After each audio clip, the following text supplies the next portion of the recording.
মাহিন্দ্রা থার গাড়িটি বহু মানুষের কাছেই জনপ্রিয়। বহু মানুষের ইচ্ছে এই গাড়ি কেনার অথবা এই গাড়িতে ভ্রমণ করার, কিন্তু সবার কাছে তো আর লাখ লাখ টাকা নেই। সবার পক্ষে তো আর এমন মাহিন্দ্রা থার কেনার সুযোগ হয়ে ওঠে না। তবে বীরভূমের এবার এমন একটা মিনি থার গাড়ির দেখা মিলল, যে গাড়ি হতে পারে আপনার বাজেটের মধ্যেই। এখন ওই মিনি আর গাড়িটি দাপিয়ে বেড়াচ্ছে বীরভূমের সিউড়ি এবং পার্শ্ববর্তী এলাকা। যে মিনি থার গাড়িটির কথা বলা হচ্ছে সেটি কিন্তু কোনো সংস্থার তৈরি নয়। এই গাড়িটি একেবারেই নিজস্ব বুদ্ধিতে সিউড়ি 1 নম্বর ব্লকের অন্তর্গত করিদ্ধা গ্রাম পঞ্চায়েতের কানাইপুরের এক যুবক বানিয়েছেন।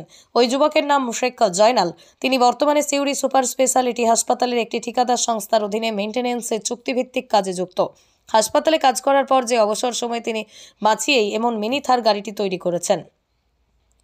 জানা গিয়েছে ওই যুবকের একসময় একটা গ্রিল কারখানা ছিল। গ্রিল কারখানা থাকার পাশাপাশি একটি টোটো কিনেছিলেন। গ্রিল কারখানার ব্যবসায় তিনি লাভের মুখ দেখতে পাননি।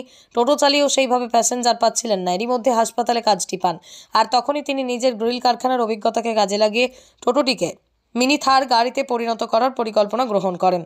10 মাসের প্রচেষ্টায় টোটো পরিণত হয় ইলেকট্রিক মিনি থারে। ইলেকট্রিক এই মিনি থার চালানোর জন্য কোনো পেট্রোলের প্রয়োজন হবে না।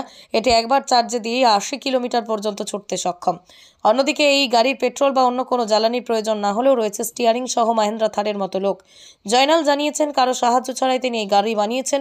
গাড়ি তৈরি করতে তার খরচ হয়েছে 1,60,000 টাকা। ওই টাকার মধ্যেই টোটোর দাম রয়েছে। এটা চলে পারবে ব্যাটারিতে। এটা আমি নিজের অভিজ্ঞতা করে গাড়িটা বানিয়েছি। তো আমি খুব তাদের মধ্যে গাড়িটা বানাইতে আমার প্রায় 10 মাস সময় লেগেছে। আমি সারাদিন কাজ কাম করি আর করি, রাতের দিকে যখন একটু সময় পাই তখন ওই টুকটুক টুকটুক করে করতাম। নিয়ে অভিজ্ঞতা করে করে এই পার্টস 4টে গাড়ির আছে, ছোট হাতি আছে, মারুতি ভ্যান আছে, 800 কারের আছে, সব মিলিয়ে করেছি। টোটোর মোটর আছে, টোটোর ব্যাটারি, এই দিয়ে বানিয়েছি। সময়টা অ্যাকচুয়ালি খুব তাড়াতাড়ির মধ্যে হয়ে যাবে, কিন্তু আমি সময়টা আমার লেগেছে 10 মাস লেগেছে। আমি একটু একটু করে করতাম রাতের দিকে। এতে দিনের দিকে হবে না। দিনের দিকে আমরা এসে গরিবি ঘরে ছিলাম, আমরা তো হাইফাই ঘরে ছিলে না। এবারে আমি এটা নিজের অভিজ্ঞতা করে একটা গাড়ি করব। টোটো ছিল একটা, যা তো টোটো এখন ধরা দিয়ে চলছে, বন্ধ হয়ে যায়। আমরা তাহলে একটা 4 চাকা মডিফাই করে বানাই একটা, দেখি নিজে পার্সোনাল ভাবে। দেখা গেল আমি বানিয়েছি, এই জন্য আরো মাথা খাটিয়েছি। কি অনেক টাউন বাজারে সরু গলি আছে, আর আছে 4 চাকা গাড়ি ঢুকে না। তখন দেখা গেল আমার গাড়িটাতে ছেলে মেয়ে বিয়ের ওকেশনে নিয়ে গেল, কোনো পইতে হলো, তখন একটু বাজনার সাথে নিয়ে গেল। এইভাবে আমি বানিয়েছি।